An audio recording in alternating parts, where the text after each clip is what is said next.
Hello and welcome to the first edition of Andy's Shed Late for this Monday the 30th of August 2021. Hello there everybody, how are you? As you can see, we are here once again in the middle of the night this time. It's a very special late night Andy's Shed Live for you today. A test, basically, a trial, if you like, to see if we pick up different views and things in the middle of the night here in the UK to what we would do in the daytime. And at the moment, we are picking up folks. We're a little bit later than we advertised that we were going to be, so I hope you can stick with us. I can see there's been quite a bit of activity in the chat to see what's going on, but yeah, we're just a little bit late coming to you. Yes, apologies, we're a little bit behind time, so I'm just getting my head around it all. Because it's a bit strange being a Monday night. It somehow feels different. Not quite sure how, but it does. Just catch up with what people have been up to. Christopher's still getting his telephone, his GEC telephone, he says.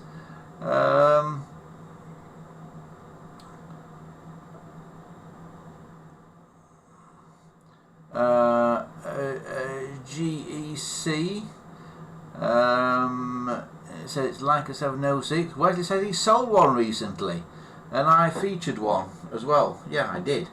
It was an upside down the one though that I had on. Wesley says the one he had was made of Diacon. So you have to make sure the vendor packages it correctly. Yeah, because Diacon is not good for sending through the post. Talking Diacon, I'm working at the moment. One of the reasons why I'm still awake in the middle of the night is I'm working at the moment on trying to find a way of repairing Diacon in a similar way to how we repair ABS, i.e. welding it, chemically welding it. I think it should be possible using different chemicals. I think I'm looking into it at the minute, so watch this space on that one. I'm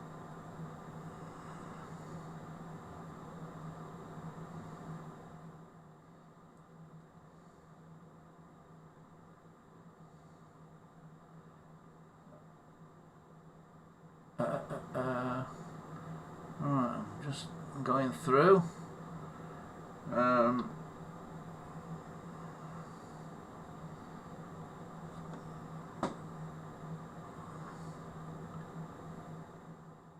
Looks like folks have been trying to identify mystery phones. Chris says, looks like Andy forgot about the stream. Yeah, well, I didn't forget. I was just otherwise engaged.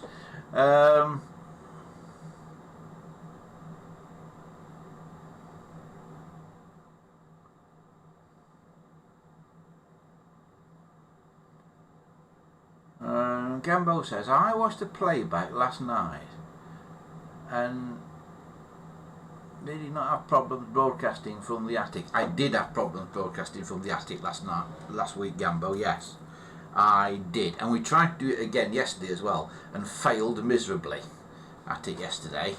Just bear with me a second, I couldn't shut a door. There's a cool breeze blowing through here tonight. I think that's better. Yeah, we did have problems broadcasting from the attic. The way we do these broadcasts, it gets more technical and more technical as weeks go on. But the way this is broadcast to you is when you see me sat here, it's just going through a computer, through a fancy piece of software on a computer called OBS, and then it goes out to you, out to YouTube and out to you. When you see me moving around, like if I go outside to give Wesley his check on the potatoes, or if I go up into the attic, then we are doing it over a 4G mobile internet link over a mobile phone, and it uses a streaming protocol called, let me get this right now, SRT, is it? SRT, I think it is. And that protocol doesn't go straight out. It goes from the device that I'm using out over the internet, back to here, to this computer that I'm talking to you on now, which then re-encodes it, overlays the chat and things over the top of it, and then sends it back out over the internet. So that when that stream comes to you, it's like gone out over the internet twice. So there's twice as much chance for it to go wrong. So, which is what it does occasionally. But these SRT streams are, they say they're the way forwards, because what they enable us to do is we can literally pick up a mobile camera and go anywhere, and we could go anywhere. I could get in the car and drive miles, and it would still theoretically work. But then what I need is a way of remote controlling this end of it to change the camera shot sometimes at this end, because I can't be in two places at once, as much as I try sometimes.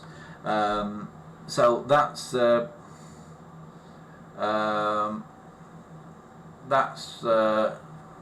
thing about SRT and how SRT works. Christopher says, I think my CNET ATA is not working, he says. That's a good question, Christopher. Let's have a look, see if they're working at this end. They should be working. Let's have a little go.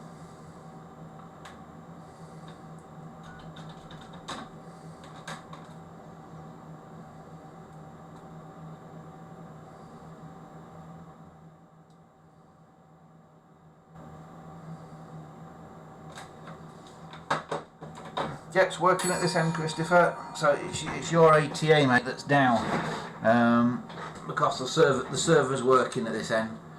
Oh,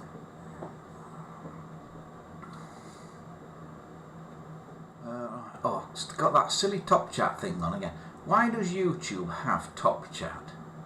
It's absolutely rubbish. It doesn't show you everything in the right order.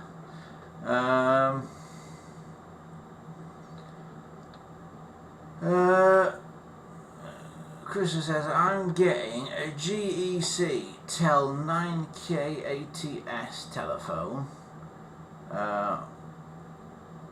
and it's coming from Australia, so it's not got far to go, Christopher.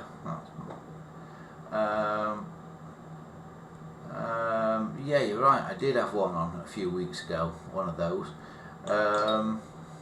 Jimmy says, a bit late tonight. Yeah, I'm behind, Jimmy. I'm behind.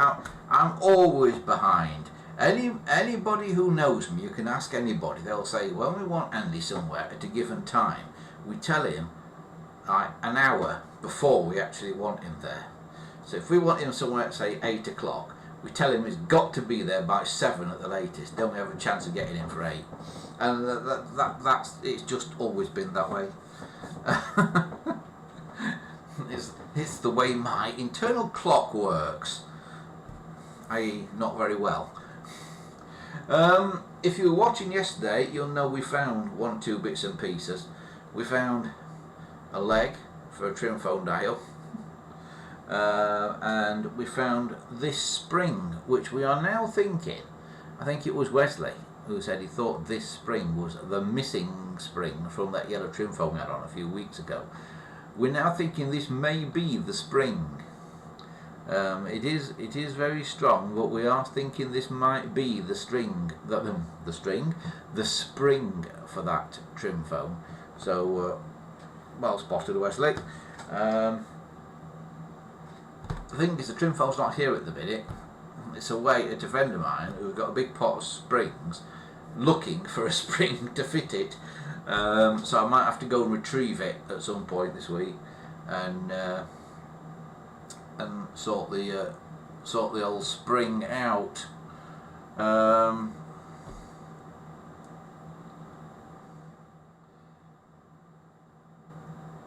Christopher says, can I call phone CNET phone test my ATA?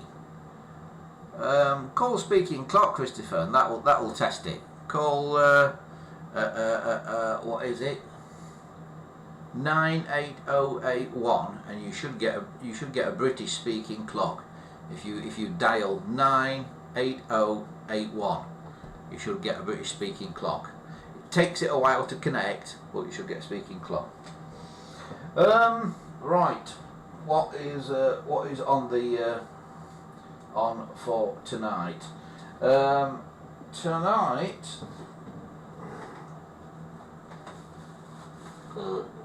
I can pick it up. Tonight, it's been here for a few weeks, and we've done nothing about it. But it's kind of way past time to be taking a look at this. Oh, hang on. This. This is a 776 with a wall mounting, what would you call it, shelf, if you like, for it, in grey. See, it lifts off the shelf. It arrived a few weeks ago, but I've just not had a chance to do anything with it yet. Not had a chance to look at it or anything. It's a bit of an oddity, because it's got a very, very short line cord on it, and that's the full extent of it. So I'm not quite sure what's been going on there or why it's been cut that short. So thought we'd have a little look at this and see what the state of play is with it. Maybe give it a decent dial label and things. So we'll have a little look into it. I'll turn it that way around so you can see it. So you've got that bit and that bit, and what we are particularly going to look at tonight is the telephone bit of it. And I am looking around now to find a bit of tape so I can get that dial cover off. Just bear with me one moment and I'll be back.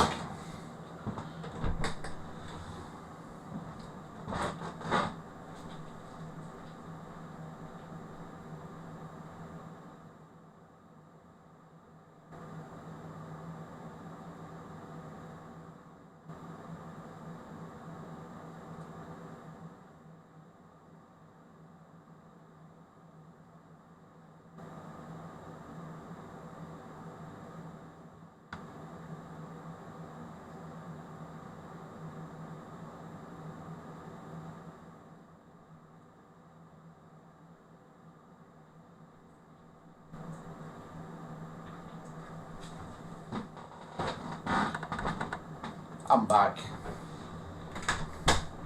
Doing a lot of walking about tonight.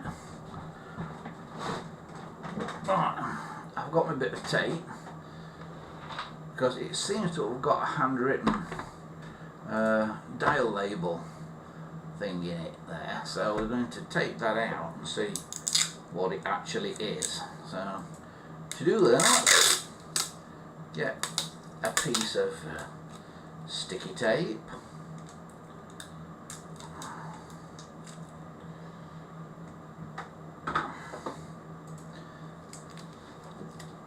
stick it across the middle of the dial label. You've all seen me do this before. And pull. There you go. It's off in one. Doesn't always work like that.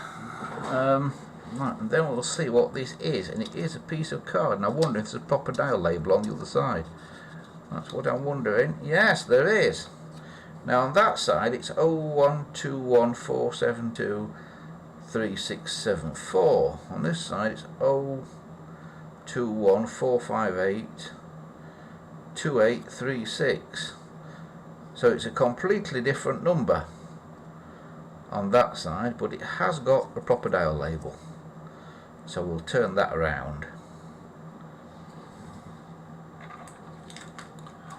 In fact, what we will do is we'll cut out a blank dial label for it, because what I've got is I've got a load of blanks on a sheet though, and we're going to be putting this sheet online soon as a download, so you'll be able to download this to get your own dial labels fairly soon. So it's not there yet, don't go looking for it yet, it's not there yet, but it will be there soon hopefully. So I'll just cut one of those out. I've got to go and find some scissors now. Right, back in a moment.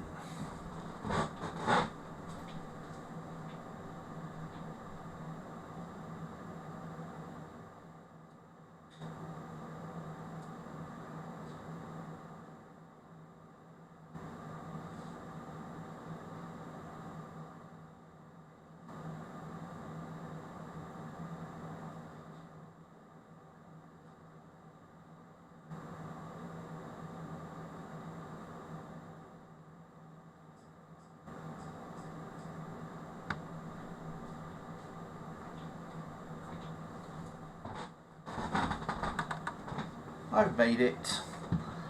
I'm here with scissors. So we'll cut out one of these.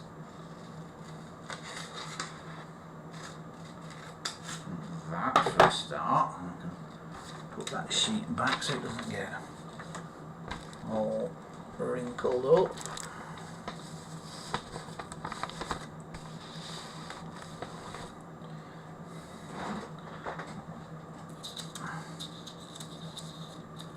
And then the idea with this is just cut down the black bits. That's the thinking on it. So I've just got to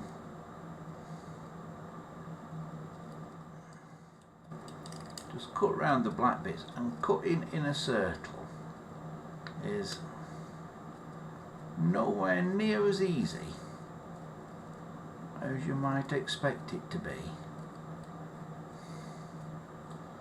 You know, you're only following a line, but it is so difficult to do.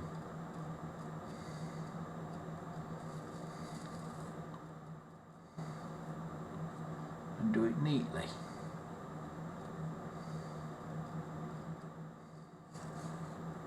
I admire Blue Peter presenters who used to do this all the time. Although they did get away with the "here's one I made earlier" thing quite frequently, didn't they? Right, so there now is one round label that hopefully will fit in here, and I'll leave the original label in, and then that will look like that. Cool. But I'm not going to put it in for just a minute, because I want to take the finger wheel off this and have a little look to see what's going on.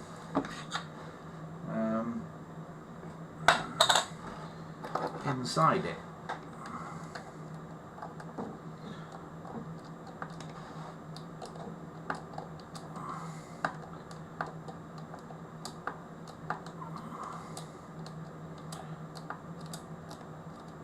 it's that classic thing like with all British telephones, you can't get the case off without taking the finger wheel off. Well, it's a lot easier, shall we say, if you take the finger wheel off.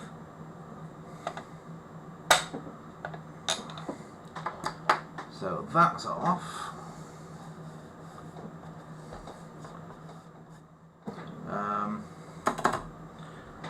Now, to get these cases off, you have to take that screw out underneath that screw there. Okay, we'll have to remove that.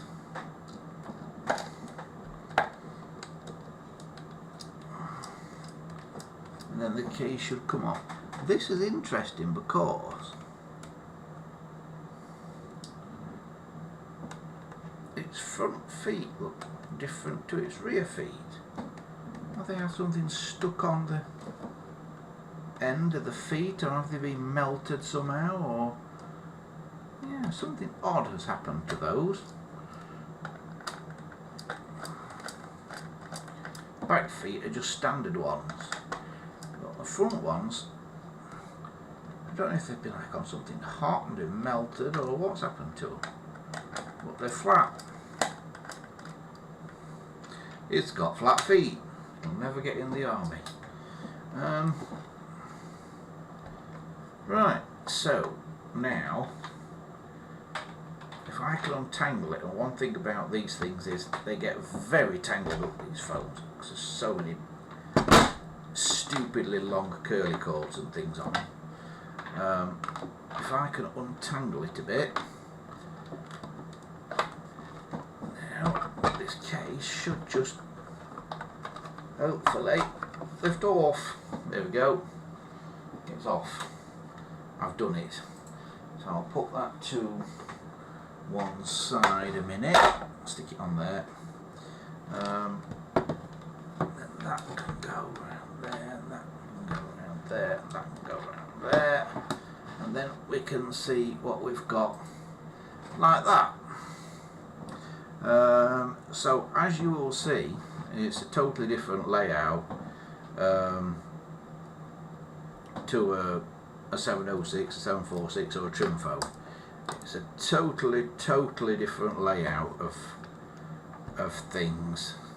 So you've got terminal 1 to terminal 4 there. Then you've got 5, 6, 7, 8, 9, but then it goes T2, R2, R1, T1. So it goes T2, R2, R1, T1. Okay, so it's not in the order that you would think, and so it's a totally different ball game for wiring. One of these, totally different, but it all seems to be there, and it all seems to be wired properly. No worrying about putting resistors in here because there's no bell in here, so there's no resistors or anything to worry about. So that all looks pretty good in there to me. So I think we'll put the case back on. Now, to get these back on, there's normally two things under the front of here, two of these, one there and one there. One of them seems to have either broken off or been filed off or something, but there's only one left on here, and it engages in a hole in the front of the phone, sort of there and there. So we have to get that to engage in position, and it's not easy to do.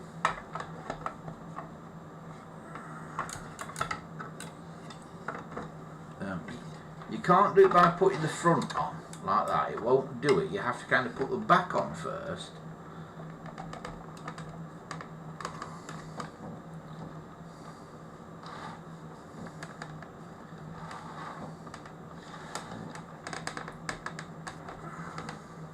And then somehow stretch the front over. And that's it. Click down. And that is now back on. So we'll now do the screw up and it here.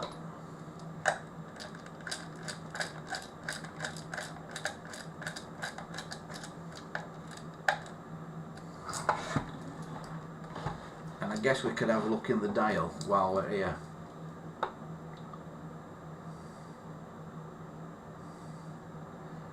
Right, what are people saying in the chat? It's suddenly gone mad. Jumping about a bit tonight, this chat. I'm not quite sure what's going on with it.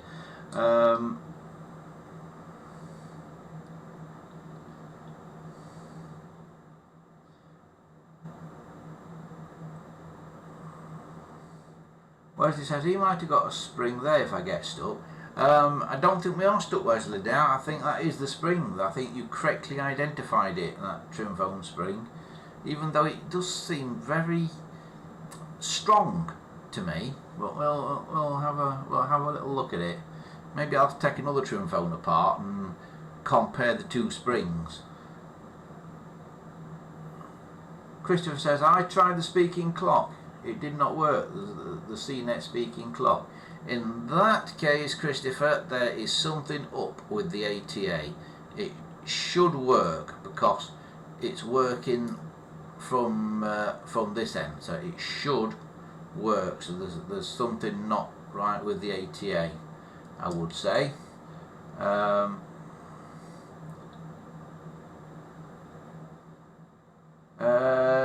Gambo Scott is here. He says I've just looked inside my 722. And that does look like the spring used for the cradle. The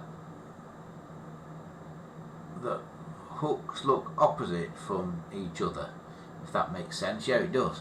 Right, so that is the spring then, we think. It says I use a small plunger. Oh, hang on, it's jumped. So I use a small plunger that you get on mobile screen replacement kits. I assume that's for getting the dial opals off, which is actually the way the GPO used to do it. Officially. Unofficially, they used to just tap it with a screwdriver somehow and it just fell off. But officially, they had like a little plunger thing. Christopher says I made a custom GPO dial label with Australia emergency number 000 not 999 on it.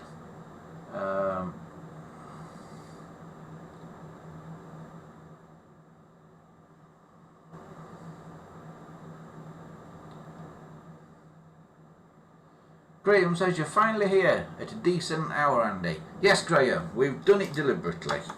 It's not a terribly decent hour here.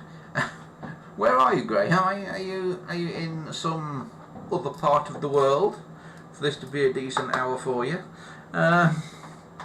Must be somewhere. Must be America, perhaps. America, perhaps, where it should be about tea time now. Oh, hang on, they don't have tea in America, do they? That causes havoc when I mention tea time to Americans. They go, tea time? Don't you drink tea all the time? Right, we'll have a little look at this. This seems to be running quite nicely. There's a nasty plastic dial inside here.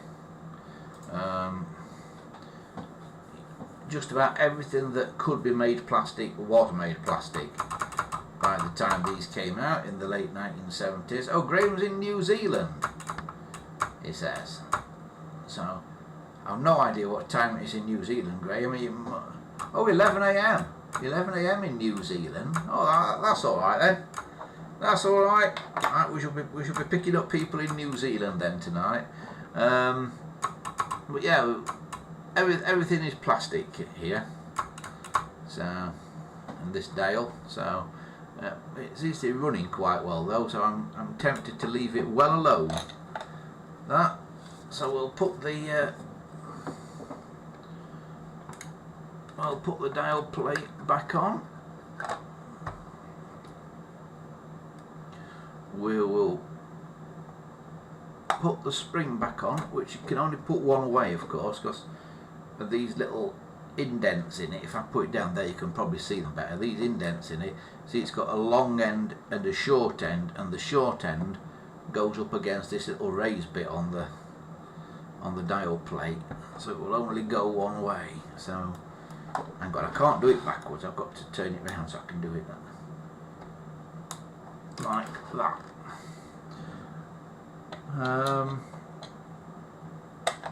And then we have, of course, got this. Something that's interesting about these, and I've noticed this before on them, whereas there's normally one pip to locate through a little hole on the finger wheel,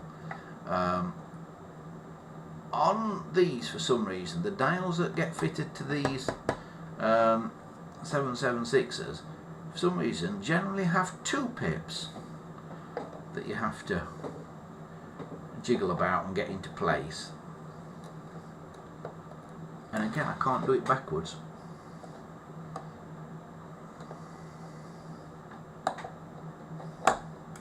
There we go. That's on.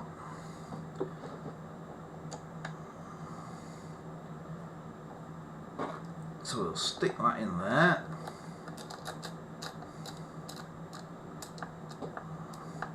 It's a flat back screw going onto a dial that accepts a flat back screw. Then I'm going to put the dial labels back in. I will put the original one back in for the sake of the history, and then I'll put a blank one on top of it as well.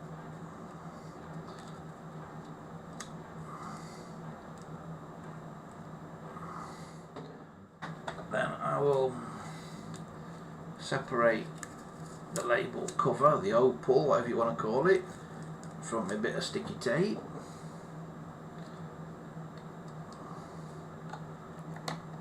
Press that back on like that, and there we have it. So that is looking pretty much okay to me. So that's looking like a reasonable thing.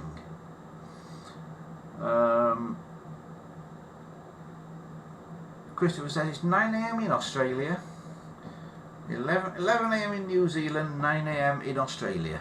I'm gonna have to get a load of clocks on the wall behind me, aren't I, with all the international times on. About half a dozen clocks. One for America, and one for Australia, and one for New Zealand, and one for here. Yeah. About half a dozen GPO clocks. No, they'd not fit on the wall, they wouldn't, they're too big. Right, we'll have a look at the other half of this, because the other half of this is interesting, because this is the bit you don't see very often. This is the bell set hidden in a wall bracket. You see there's wires sticking out under there. But this is basically the bell set in here, and they hide it in the base of this thing that goes on the wall.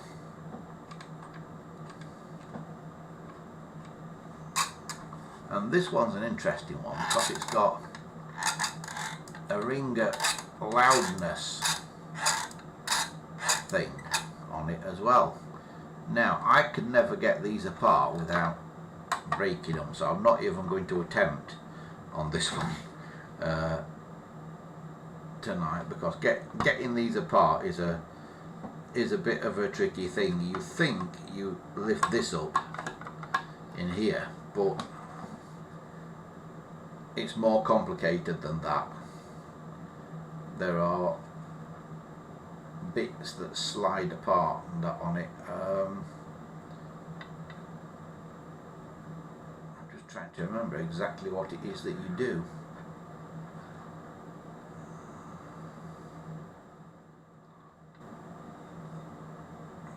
believe this slides off. This should slide off, I think. Yeah, that's it. This back plate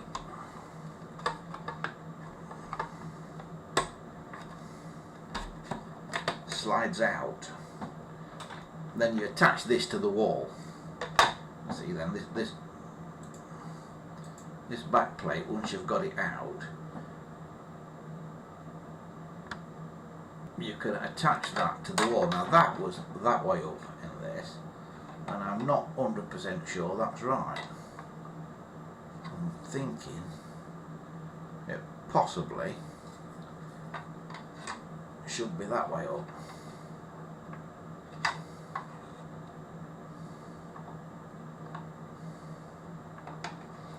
Does that work if I put it in that way up?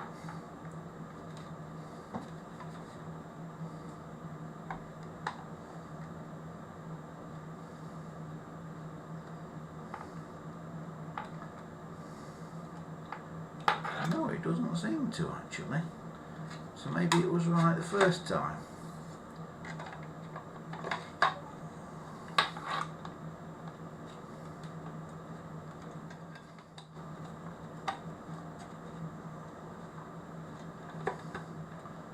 Yeah, right.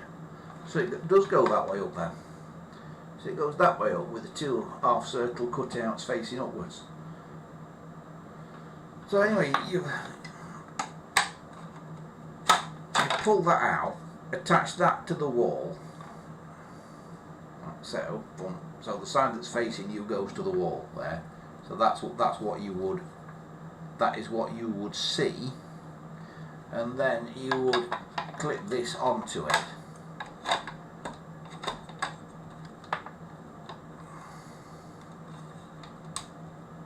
Now once you've got it on, you'd hope that it was going to stay there, because it really is not an easy thing to get on and off that. But that is how that works.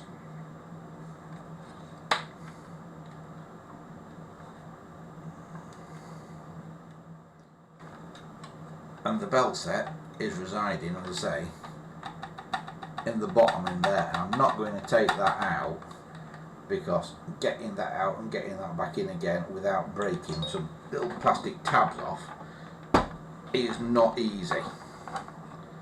So that will live to fight another day, I think. But that is how it goes. That fits on there. Allegedly, these are grey. They're not ivory, they're grey. Allegedly, these. And this one actually does look a bit grey. I don't know what it's coming out like on the video, but here it does look a bit grey. The phone itself has yellowed a bit. It's done the old plasticky thing and yellowed a bit. But strangely, the handset hasn't, and the base hasn't. It's only the phone. So I wonder if this has always been together or not. I don't know. Interesting. That is an interesting question. Right, let's see what people are saying in the old chat. Graham Townsend, he says, there was a news item here. They said they are going to do away with landlines within 5 years. A lot of older people were panicking. Yeah, I think basically what that means, Graham, they've already had this scare in America, and we've kind of got it in the UK at the moment. What they are talking about is making the entire network voice over IP. Essentially, is what they're talking about doing. So instead of there being copper wires to your telephone exchange, it will be voice over IP, probably over fibre optics or something like that, rather than actually being copper wires. Now, the problem with this is you've got to make it backwards compatible somehow. Well, that's okay for people like us that set up ATAs and things. The way they seem to be doing it here is by making it voice over IP to the cabinet in the street. That basically everybody's got somewhere in their street have got one of these green GPO or open reach cabinets, or whoever it is pokes their head inside it and fiddles about these days. And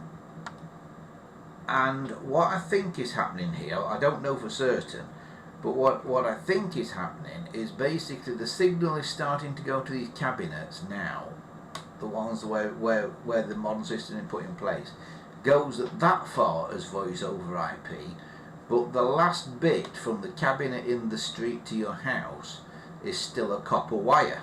It's still a copper pair. So, although they've updated 90% of the system, the last little bit to your house, here in the UK at least, is still generally 2 wires. Now, in America they've not necessarily done that. They have put fancy boxes into people's houses and taken the cable straight into people's houses and put fancy boxes in their houses that are basically an all singing, all dancing version of an ATA. You know, they do a similar thing to what these ATA boxes that we've been using for years for CNET do. The problem with that is when it comes into your house, it tends to run on your house's power, on your house power supply, and if you have a power failure in your house for whatever reason, then all your phones drop out. Now that was never the case before, because phones were powered from the exchange, traditional phones. If you have a power cut in your area, chances are that power cut's not affecting the exchange, or if it is, the exchange has got backup power probably.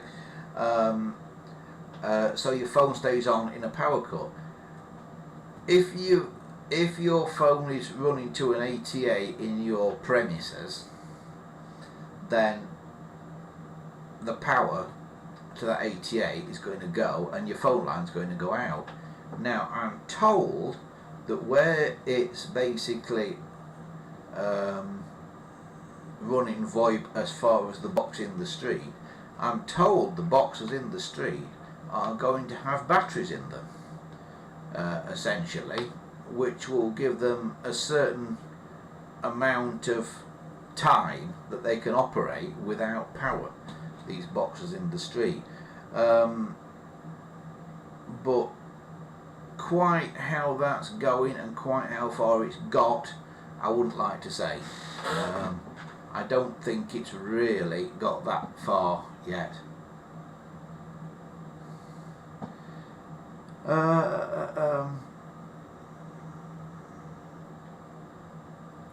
Graham says he thinks the plastic may have been a different formulation on this phone. That's why a bit of it is more discoloured than others. Yeah, interesting thought that, Graham. Yeah, you could be right there. Yeah, that's certainly a possibility. I mean, it looks right. It looks like it's always been together.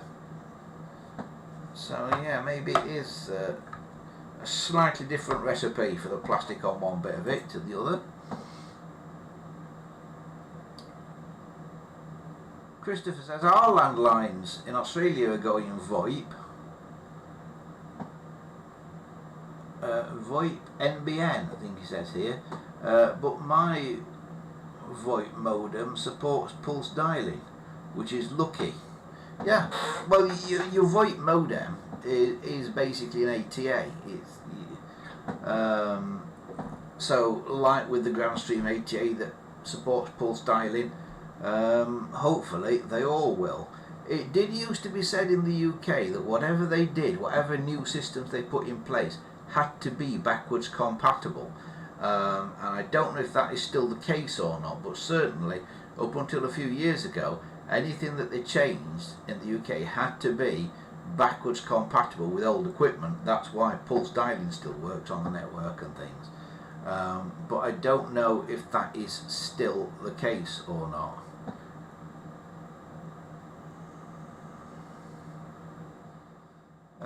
Graham says it's the same old then, isn't it, Andy? 2 steps forward and 3 steps back. Yeah, I'm not a massive fan of VoIP for this reason, that it relies on the power supply in your premises.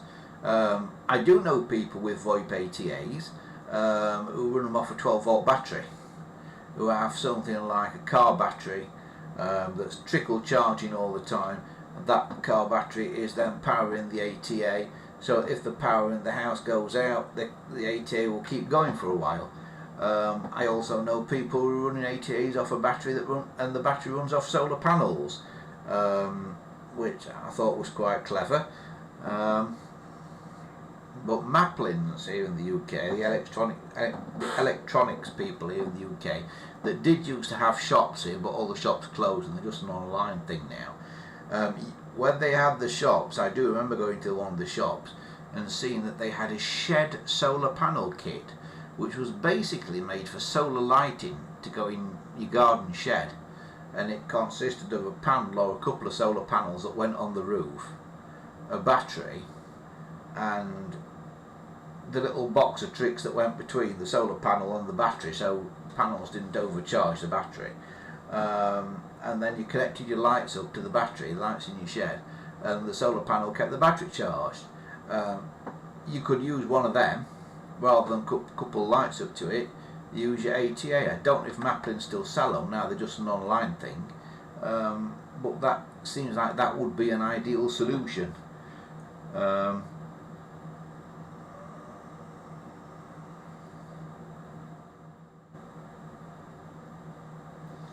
Graham says, if the batteries are as reliable as a uninterrupted power supply system, then they're not reliable at all. Now I think they're going to be bigger batteries than those uninterrupted power supplies, because those UPS systems, they only give you a few seconds, don't they, to turn your computer off, basically, so you can shut it down properly rather than just collapse and fail, to sort of protect your hard disk heads and things like that. But no, I think these batteries that they're talking about using in the cabinets in the street will keep the cabinet going for a couple of hours.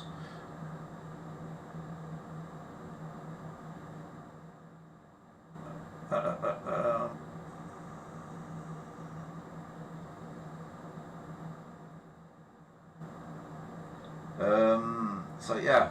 Yes, Christopher, I will sort that package out for you and send the address and that. Yeah, I've not forgotten. I will get on it tomorrow. Right, okie dokie. So, Christopher says he's thinking of making his VoIP modem run on a 12-volt battery and have a solar panel to charge the battery during the day. It's worth a try, that is, Christopher. Let us know how you get on if you do it, because yeah, I do know somebody who said he was going to do that, and as far as I know, he has done it. And I've not heard anything else from him about it not working or anything like that. So it's probably worth a go. It's probably worth a try. But yeah. You certainly need a way of not running them off your house power supply. Having said that, here in the UK we don't seem to get power cuts like we used to. We don't get power failures. I remember sort of in the 1970s and maybe into the 80s, you fairly regularly used to get power cuts, and when it went off it could go off for a day or 2 days or 3 days. But now it hardly ever seems to happen. If we get a power failure now, it tends to be a blip. It tends to like go off and come straight back on again. It's enough to upset all the clocks that use mains power in the house. You know, the digital clocks all start flashing zeros and that, but it's not enough to do much of anything else. It's just like a changeover, like a blip changeover. But we don't seem to get the long power outages that we used to.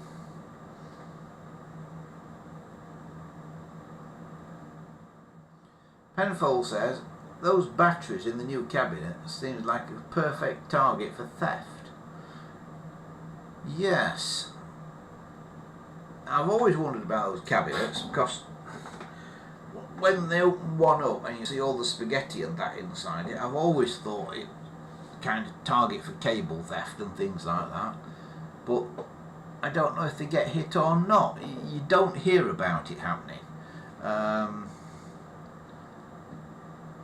But those cabinets are certainly very complicated these days and make a noise as well. There's one up the road from me that they installed a few years back, an extra cabinet they installed a few years back, and you walk past it and it sounds like there's like a Boeing 747 taxiing for takeoff inside the cabinet. And it's warm as well, it's down at the side of it, and you know, it's warm. Doesn't get snow on the top of the cabinet in winter.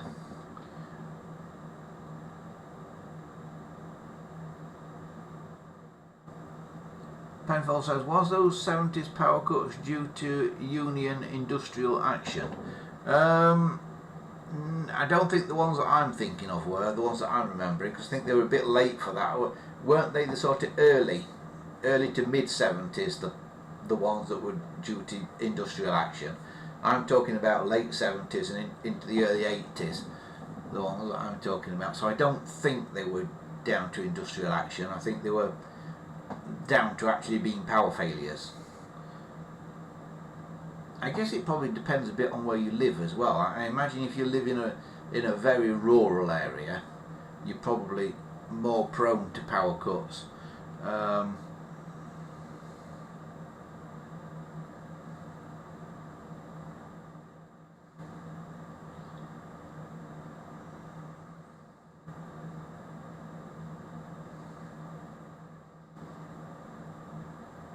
Yeah, Gambo says, was it a 3-day week? Yeah, I think it was late for that, Gambo. I think it was late for that. 3-day week was sort of early to mid 70s, wasn't it? If I'm remembering my history right. Talk about 3-day week now, and people go, wow, you only have to go to work 3 days a week? How cool!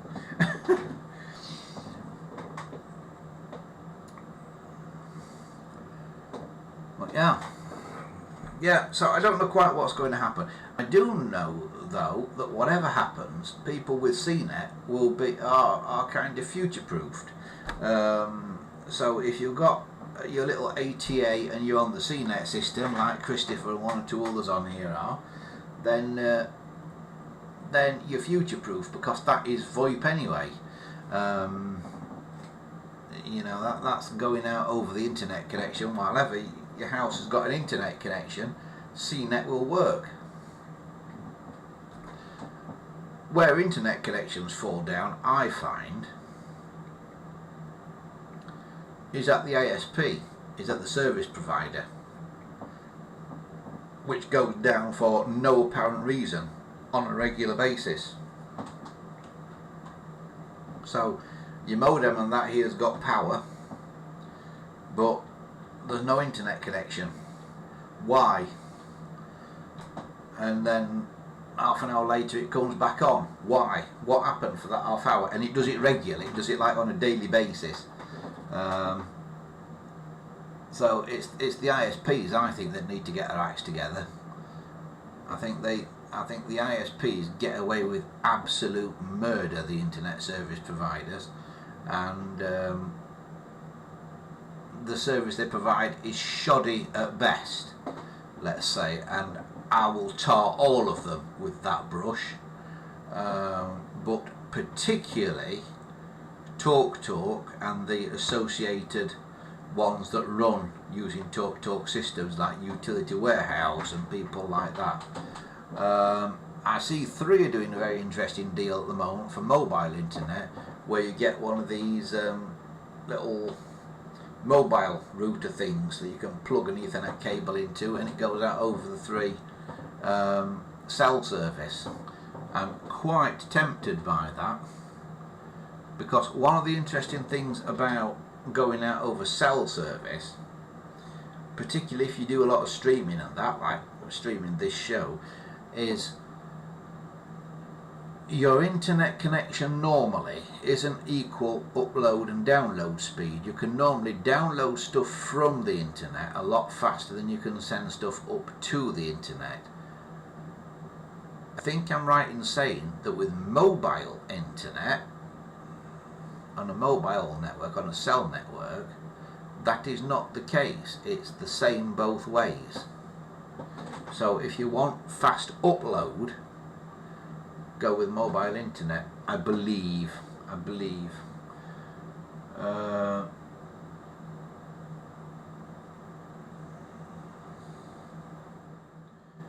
Christopher says, do you know what year the telephone 706 stopped using dial 12s? That's a good question, Christopher. That's a very good question. I believe it was around about 1960. It was certainly very early on. They were always supposed to have dial 21s, and it's just that the dial 21s weren't ready in time. But I believe it's about 1960. But it probably depended a bit on the manufacturer, because remember there were a lot of different companies making these 706s. So some of those companies probably got their supply of dial 21s in order quicker than other companies did. And of course people like Ericsson were still putting dial 12s on their own versions of the 706, the N1900s, well into the 1960s.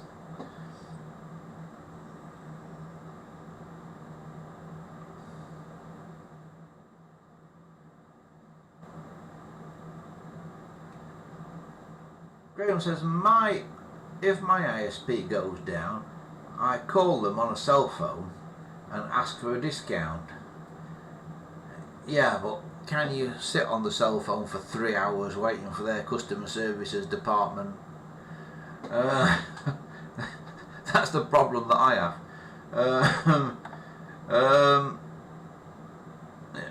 Penfold says, sometimes the lines are tested automatically, which knocks off your internet. Yeah, they can do that, but why they knock it off and leave it off for quite a while though? Graham says, call centres are always overseas, usually the Philippines, which is annoying from an English as a second language point of view. Yes. Yes. Don't talk to me about Filipino and Indian call centres. And do you know how they get away with being overseas? Imagine a call centre. The call centre is overseas, right, in the Philippines or in India, let's say, but it's dealing with UK calls. So either you are calling it or they are calling you.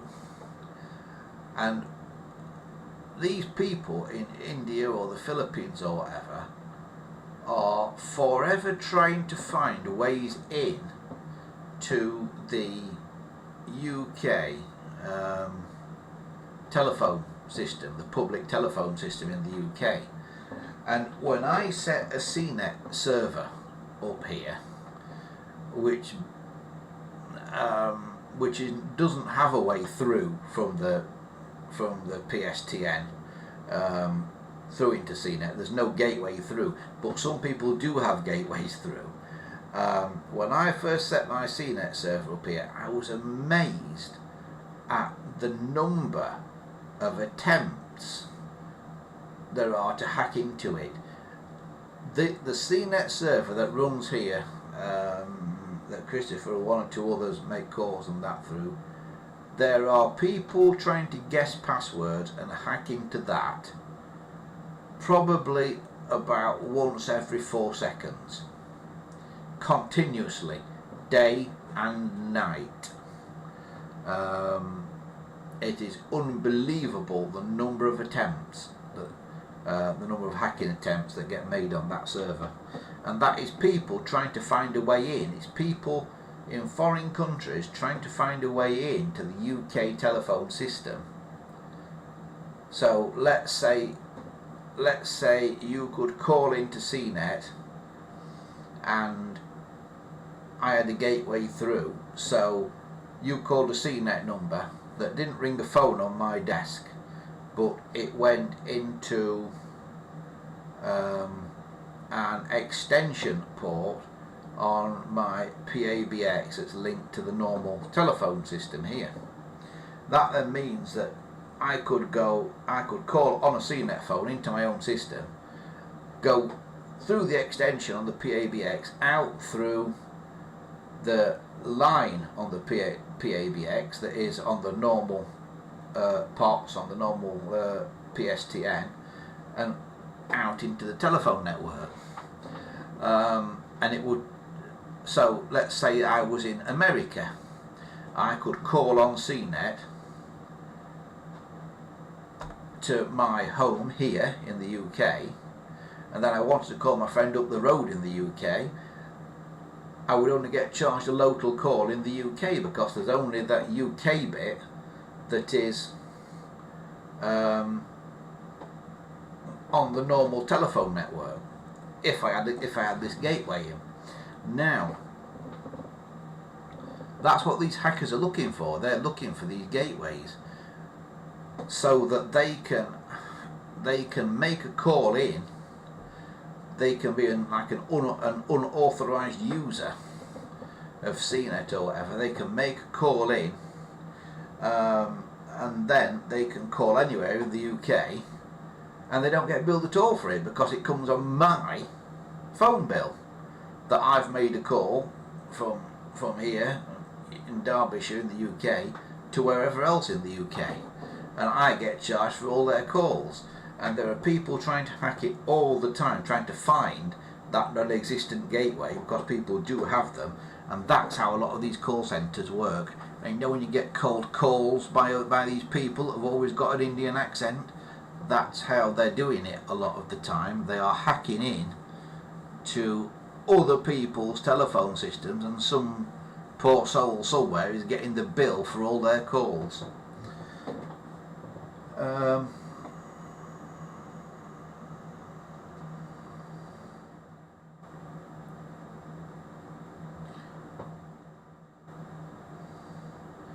Penfold says you can get a balance line, say up and down, on FTTP on City Fibre, which is Vodafone.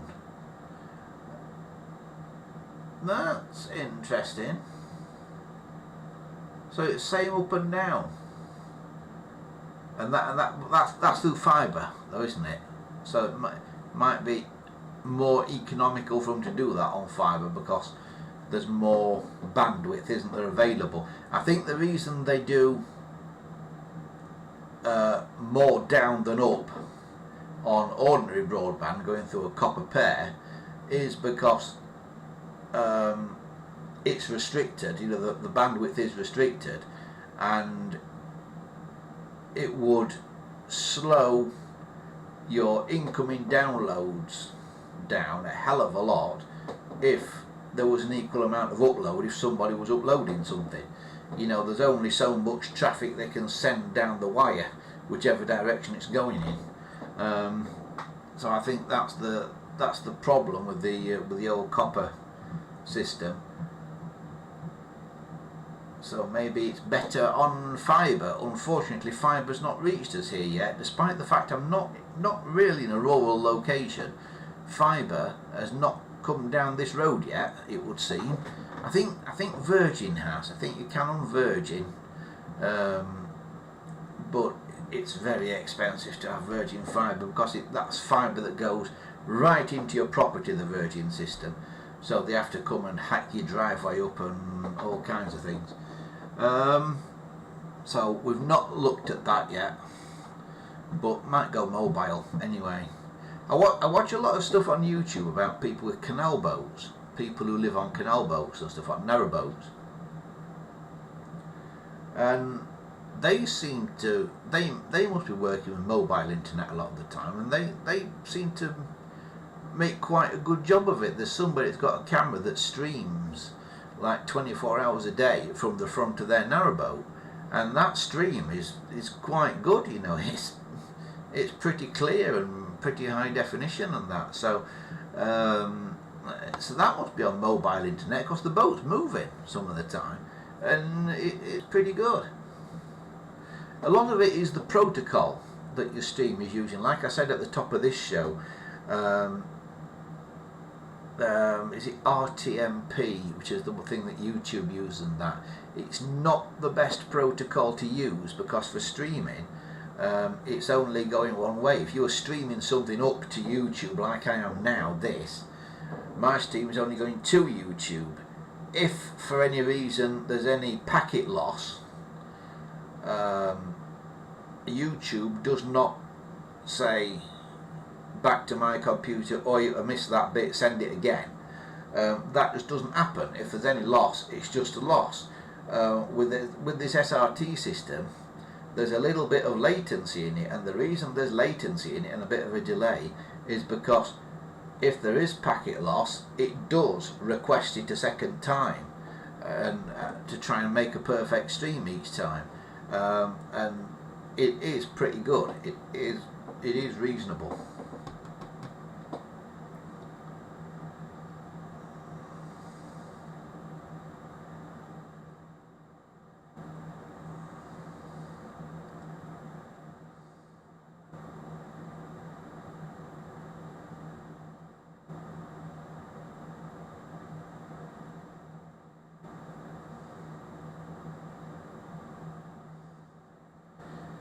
Christopher says,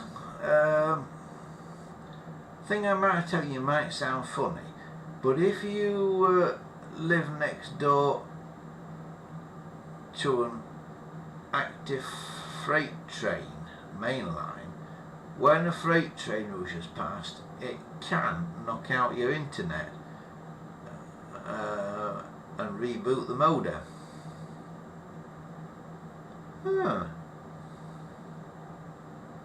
Is your internet coming wirelessly somehow, Christopher? That's the only reason I can think that would happen.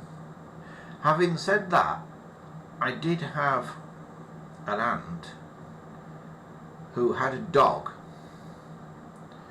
and when the dog wagged its tail, it changed the channel on the TV.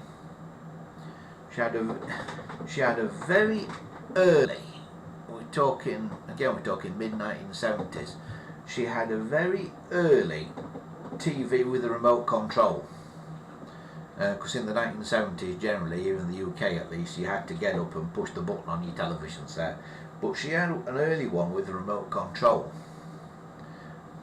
and I don't quite know how it worked, but if the dog wagged its tail in front of the television, it changed the channel on the television set.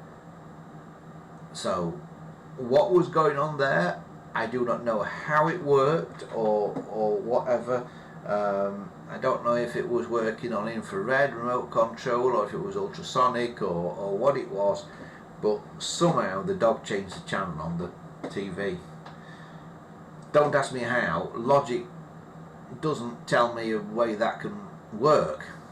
I think, well, infrared is light, isn't it? What difference does the dog wagging its tail make? Well, apparently it did. Well, I know it did, because I saw it. I saw it do it.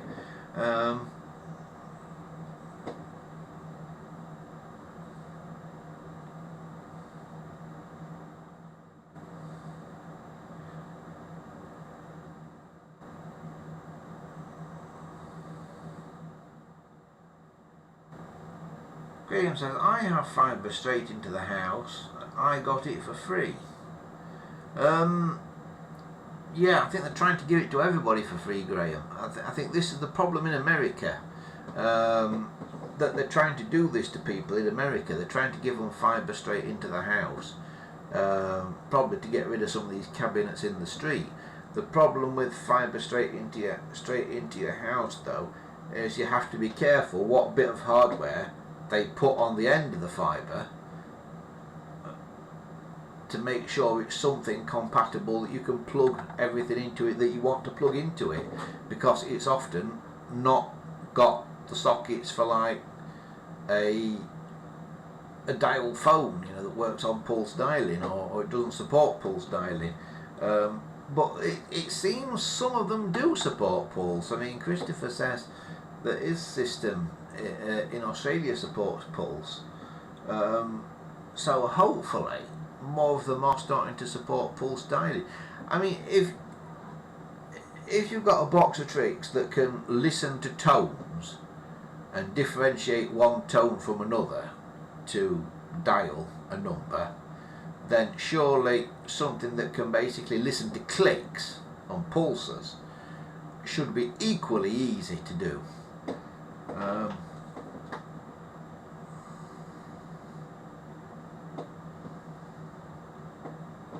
So yeah, luckily we're still cables here, at least into the house. It's still a cable. Like I say, what it is from the box in the street to the exchange at the moment, I've got no idea. I'm feeling that might have been upgraded or something.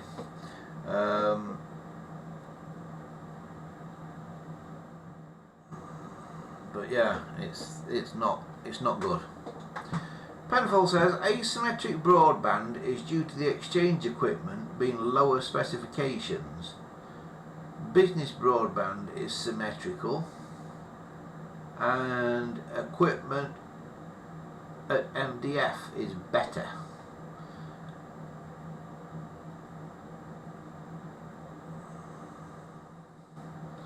Graham says that he's not got pulse dialing on his fibre connection, not without a pulse and tone converter anyway. Yeah, see, that's the problem they're having with, I think, sounds, Graham, like you've got a system very similar to what AT&T or whatever they're calling themselves in America these days are forcing on our American friends. And there's been a lot of talk on various forums and things about this being a problem for old telephone collectors and that. The simple solution around it is get an old PBX that does the pulse to tone thing. Everything here runs through a BT Revelation PBX. Christopher was asking me about these the other day. Had I been upstairs tonight, Christopher, I would have been able to show you a picture of the Panasonic 616 that you're wanting to see a picture of. But yeah, I've got a couple of Panasonic 616s that I'm not using at the minute, but I know that they do pulse to tone as well. I think I picked them up for about £10 each on eBay. You know, so they're the way that I do it at the minute. That I get out. That I get pulses out onto the network. As it happens, if I just plugged a pulse phone straight into the network here, it would still work. Pulse is still supported.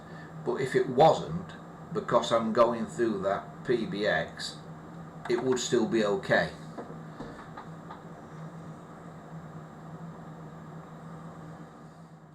Christopher says there are two types of NBN modems here. One supports pulse dialing and the other one doesn't. But you have to ask the company for the modern type of modem. So the more modern one does support it and the older one doesn't. That's backwards to what you'd expect, isn't it? Yeah, I think the thing is, when the phone company says that they're going to upgrade the infrastructure in your area, get straight onto them and say, oi, does your upgrade still support pulse dialing? And if they say, no, who uses pulse dialing these days? You say, well, I do, and if you want to keep me as a customer, you will continue to support it. otherwise I will be taking my custom elsewhere. I think that's the way to do it.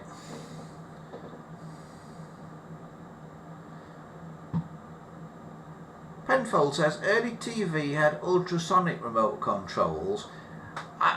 Yeah, Penfold, I've got a feeling this TV that my aunt had, I've got a feeling that was ultrasonic.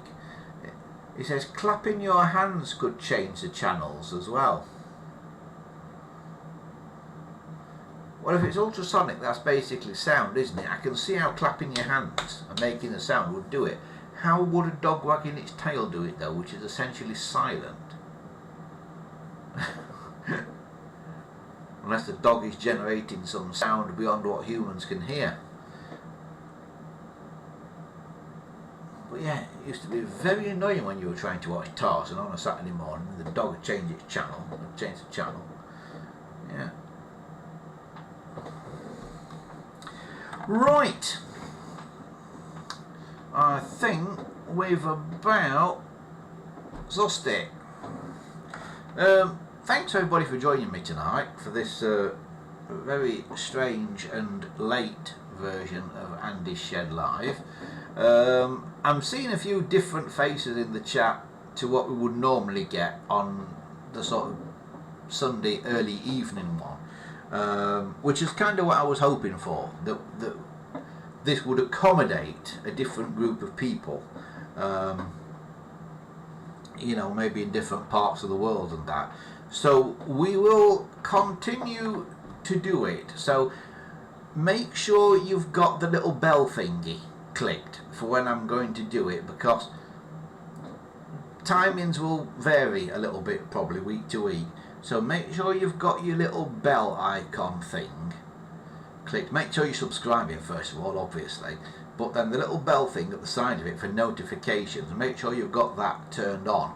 And if you've turned that bell on in the past, that notification bell, just check with YouTube it's still on, because I've heard from other YouTubers that YouTube sometimes knocks that bell off automatically for subscribers. So people who have turned notifications on, YouTube sneakily switches them off again sometimes for some reason.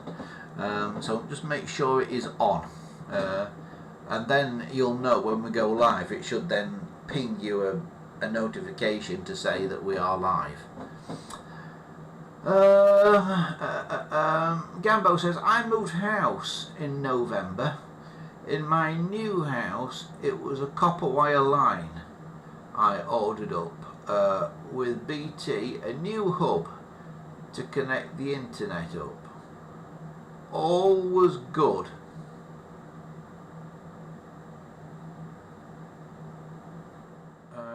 When it finally connected the internet.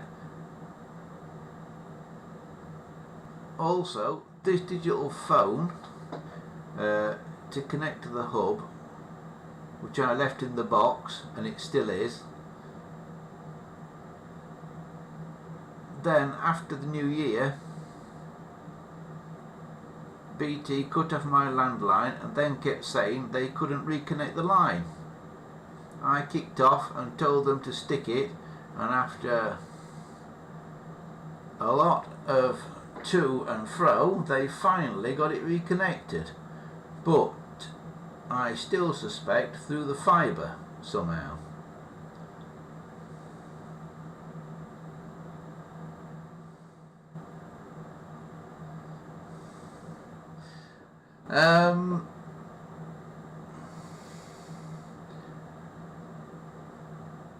So yeah, it sounds like they're giving you the new box then, if I've understood this right. They're giving you the new box, said, oh yeah, you can keep your copper line, but have fibre as well. Then they've cut the copper line off. Is that a fair assumption of it? And they said, oh, just use the fibre now. And then you said, no, go away, I want my copper line back. There are lots of good reasons to have a copper line. There are lots of good reasons. The main one being the power thing. Think about, if you're worried about the power thing, think about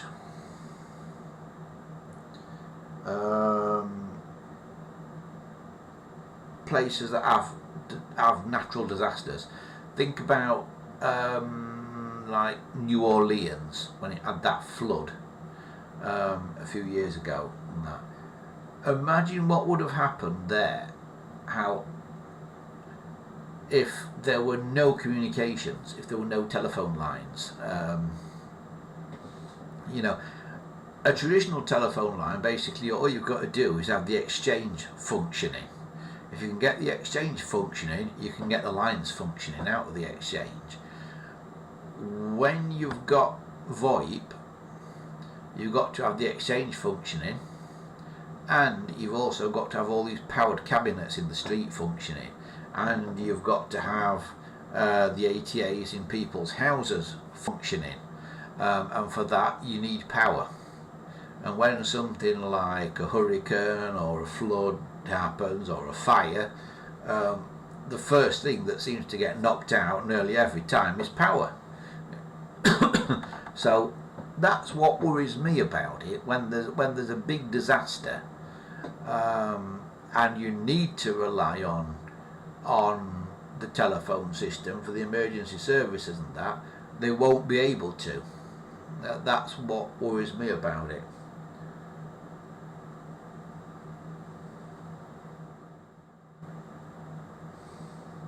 Gambo says, "Soz my story was in bits. It was 400 words over the 200 limit."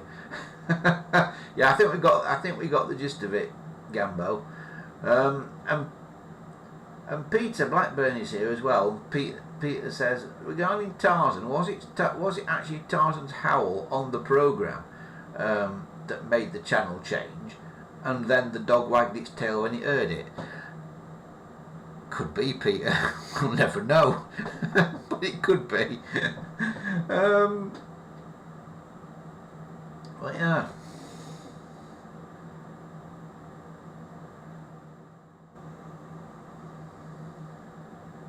Now, this is interesting what Christopher's saying here. He says, the NBN company told me that none of their modems support pulse dialing, which is a load of rubbish, because one of their modems does support pulse dialing. This happens a lot, Christopher. Grandstream, if you ring up Grandstream, they will tell you that none of their ATA support pulse dialing, even though a lot of them do. It's the people who work for these companies who actually don't know what the tech supports. And I have a feeling it's because the tech is made by third parties. Let's say you are a telephone company and you are wanting to switch your system over to VoIP. And so you order 50,000 boxes that are essentially ATAs, analog terminal adapters, to go in people's houses so you can run over VoIP rather than running over copper pairs. Where are you going to get those 50,000 boxes from? You're not going to make them yourself, are you? No, you're going to go to a company in China that supplies them, and you're going to say to this company in China, I want some adapters to turn a phone line into a VoIP line, and they'll go, yes, we can make you some of those. We can make you 50,000 of those at £5 a time. We'll ship them all over to you in a big container. What name do you want printing on them? And you say, oh, I want Joe Blogg's telephone company printing on it. And they go, boom. So you get 50,000 of these little magic boxes with Joe Blogg's telephone company printed on it. Joe Blogg's telephone company, though, who has the call centre that answers your customer service enquiries, didn't make that box. And Joe Blogg's telephone company probably doesn't actually know what's inside that box. Joe Blogg's telephone company probably has not got a clue how the technology works that's inside that box. And so when you ring them up and say, does this box support pulse dialing? They go, We don't know. Well, we didn't ask for it to support pulse dialing. We only asked for it to support DTMF. So yeah, it only supports DTMF because that's all they asked for. But chappy in China, it's a standard box that is supplied to hundreds of companies all over the world, and some of them do want pulse dialing. So the box supports pulse dialing because the bloke who's made it in China knows it's very easy to make the box support both. So it does. So when you say I want a box that does pulse dialing, it gives you that box. When you say I want a box that does tone dialing, it gives you that box, the same box. When you say I want a box that does both, it gives you the same box again. It probably charges you more for it, but it's the same box. You screw it to your wall. But Joe Blogg's telephone company doesn't know what the box is capable of. They only know what they've asked the box to do. You know, if you've not got a full set of instructions, you might not know all the functions, and that's the thing about it. This happens a lot with ATAs and things. It's just that through CNET there are a lot of clever people who have tried ATAs that shouldn't work with pulse dialing, and they found out that they do. So yeah, it does happen. So just because something theoretically does not support pulse dialing doesn't mean in reality it doesn't support pulse dialing. It means the company that's giving you the box has not asked for pulse dialing to be supported, but it does not necessarily mean they haven't got it. So I didn't explain that very well, I don't think, but I hope you managed to follow it. So yeah, there's all sorts of things about pulse dialing. Personally, I don't think it'll be going away anytime soon. I think there will always be ways around it, by using PBXs and by using ATAs and things. I think we'll still be using candlestick phones in another 30, 40, 50 years time. I think they'll still be perfectly usable, those old candlestick phones from 1920. I don't think you need to worry. But some people are worrying, I know, but I don't think you need to. Right, I think that probably is about a wrap for tonight, folks. Thanks to everybody for watching. As I say, remember to give it a like, subscribe if you're not subscribed already, and also make sure you've got that notification thing turned on for when we next do a stream. Also, if you want to get in touch with us through the week, there are various ways that you can, of course. One way that you can do it is by going to our website, which is here when I find the right card, andyshed.coldpress.net. You can find a contact us form on there, and get in touch with us through that if you would like to. And if you like what we do here and you want to support the channel, then you can, for just £1 a month basically. You can support us on Patreon. If you want to do that, then go to patreon.com/AndyShed for just the equivalent to about £1 a month, which is just over $1 a month if you're in the US. You can support the channel and even get your name on the credits, like various people will do in a few minutes time. The other thing to tell you while we're on at the moment is that we've got quite a bit of stock in the shop now. Those of you who were watching yesterday will have seen me give this a plug, but our shop's had a bit of a makeover. It's here. You can find it at andysemporium.coldpress.net. That's andysemporium.coldpress.net. Click on the visit our shop, and there's some model railway kits that we sell. There, like that. But of course, there is also in the shop, there's also telephone stuff as well, and we specialise in selling old recovered and reconditioned parts, i.e. not modern knockoff copies generally. It's usually the proper items to keep your telephones as original as you possibly can. And you can find them at andysemporium.corepress.net. Remember, we've also got a forum as well these days, and you can find the forum at www.gpotelephones.proboards.com. And here's the forum, and you can join that up at any time and basically post stuff in there, and let us know what you're restoring, what you're doing, what you're up to. If you've got anything interesting that's arrived.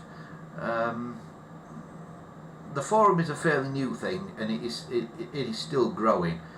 Any forum is only as good as the people who use it, so stop by there, gpotelephones.proboards.com, and support the forum if you can. It would be much appreciated. Right, that is about a wrap for this week. Thanks to everybody who has joined us for this middle of the night stream. I'm off now for me hot cocoa and my slippers, and then it'll be off to bed, as it's the wee small hours of the morning now here for me. I will see you all again on Sunday as usual, around about 6 p.m. on Sunday. Do not miss it, and then hopefully back here next Monday for this late stream as well. So from me for now, have a fantastic week, and I will see you soon. Bye for now, everybody.